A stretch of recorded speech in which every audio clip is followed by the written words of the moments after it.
చిత్తూరు జిల్లా కుప్పం 3వ సచివాలయం వద్ద వైఎస్ఆర్ ఆసరా పంపిణీ కార్యక్రమం నిర్వహించారు। ఈ కార్యక్రమానికి ముఖ్య అతిథిగా ఎమ్మెల్సీ భరత్, ఎంపీ రెడ్డెప్లు పాల్గొన్నారు।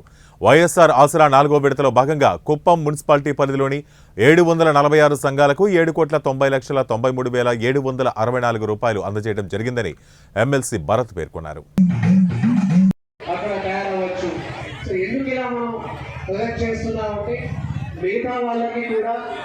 ఈ సౌకర్యాలు కల్పించడం కోసమే ఈ యొక్క మెప్పా అర్బన్ మార్కెట్ కూడా ఏర్పాటు చేయడం జరుగుతుంది।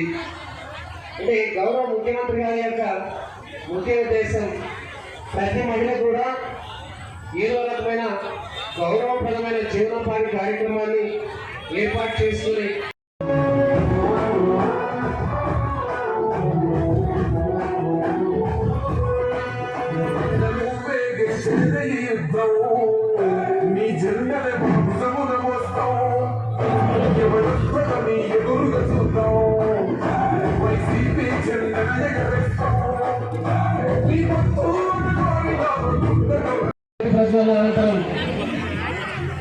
ప్రజాప్రతినిధులు